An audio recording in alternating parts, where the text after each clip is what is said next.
ചെങ്ങായിമാരെ ഒരു സാധനം കാണിച്ചു തരാം. കണ്ടില്ലേ, നല്ലൊരു കിണ്ണം കാഴ്ച വാഴയാണ്. പന്നികളുടെ വിളയാട്ടാണിത്. എന്താ ചെയ്യുക, ഇവിടുത്തെ കർഷകർക്കൊക്കെ ഭയങ്കര പ്രോബ്ലത്തിലാണ്. ഓരോ സാധനങ്ങൾ ഇത്രയും വലിയ വാഴയൊക്കെ തിന്ന് നശിപ്പിക്കാറുണ്ട് കഴിഞ്ഞാൽ അതിനൊക്കെ ഒരു എന്താ അവസ്ഥ നോക്കിയാണ് നിങ്ങൾ. പിന്നെ പഞ്ചായത്തിൻ്റെയും കൃഷിഭവൻ്റെ അടുത്തു നിന്നൊക്കെ നല്ല സപ്പോർട്ടാണ്. ഓല് പന്നീനായിട്ടൊരു മീറ്റിംഗ് വെച്ചിട്ടുണ്ട് ഈ ഞായറാഴ്ച. ഈ സ്ഥലത്തേക്ക് വരരുത് എന്ന് പറഞ്ഞിട്ട് ആ മീറ്റിംഗ് വിജയിച്ച് കഴിഞ്ഞാൽ കർഷകർക്കൊക്കെ നല്ലൊരു ആശ്വാസമാവും. അപ്പോൾ എന്തായാലും ആ പ്രതീക്ഷയിൽ നമ്മളെ കർഷകർ മുന്നോട്ട് പോവാണ്. അടുത്തത് ഇത് കണ്ടോ, ഒരു പൂളക്കണ്ടാണ്. ഒരു പൂളക്കണ്ട പകുതിയാക്കിയിട്ടുണ്ട്. ഏകദേശം ഒരു 3, 4, 5 ദിവസം കൊണ്ടാണ് ഇപ്പോൾ ഇത് പകുതിയാക്കിയത്. അപ്പോൾ ഈ ഒരു പൂള ഒരു കണ്ടുണ്ടാക്കിയ ഒരു കർഷകൻ്റെ മനസ്സെന്തായിരിക്കും? അപ്പോൾ ഇതൊന്നും നമുക്കങ്ങനെ പെട്ടെന്ന് നമ്മൾ കാണുമ്പോൾ നമുക്കതൊരു അതിൻ്റെ ഒരു ഫീലിംഗ് മനസ്സിലാവുമെന്ന് അറിയില്ല. അത് കൈക്കോട്ടെടുത്ത് കൊത്തി അതിന് വളമിട്ടിട്ട് ഉണ്ടാക്കുന്ന ഒരു കർഷകനെ ഇത് നോക്കി നിൽക്കാനേ കഴിയുള്ളൂ.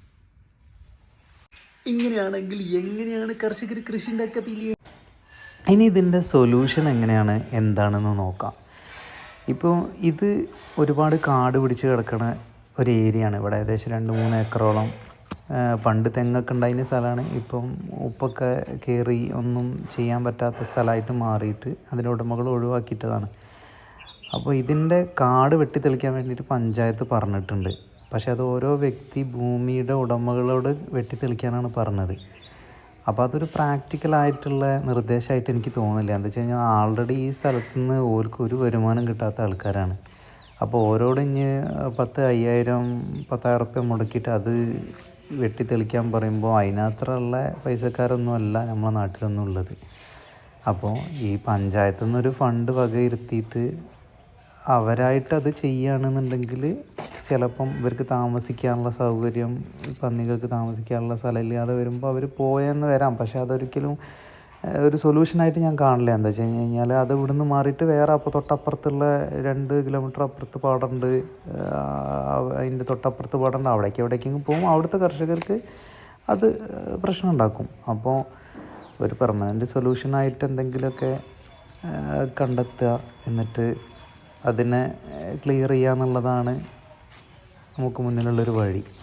പിന്നെ ഇനിയിപ്പോൾ വല്ല പൊടിക്കൈകൾ എന്തെങ്കിലും യൂട്യൂബിൽ നിന്ന് നോക്കിയിട്ട് ഇതിനെ ഓടിപ്പിക്കാനുള്ള വല്ല വഴിയുണ്ടോ എന്നുള്ളത് നോക്കണം. മീൻസ് വല്ല ലൈറ്റൊക്കെ ഉണ്ടല്ലോ, സെൻസറിൻ്റെ ലൈറ്റ് കാര്യങ്ങൾ, അങ്ങനത്തെ കുറേ യൂട്യൂബിൽ കണ്ട്. പക്ഷെ അതൊന്നും, പിന്നെ അലുമിനിയം ഫോയിൽ കെട്ടുന്നത്, വല കെട്ടുന്നത്, അങ്ങനത്തെ കുറേ കാര്യങ്ങൾ പലതും യൂട്യൂബിൽ പറയുന്നുണ്ട്. പക്ഷെ അത് എത്രത്തോളം പ്രാക്ടിക്കലാണെന്ന് അറിയില്ല. പലരും അത് യൂട്യൂബിൽ തന്നെ പറയേണ്ടത് ഞാൻ ഇത് ചെയ്ത് നോക്കി, പക്ഷെ അതൊന്നും സക്സസ് അല്ല. അവന്മാർക്ക് അത് പരിചയമാവണ ഒരാഴ്ച അവന്മാരൊന്ന് നോക്കും. അത് കഴിഞ്ഞ് അവന്മാർ വീണ്ടും ഇതിന് ഇറങ്ങുമെന്ന് പറഞ്ഞു.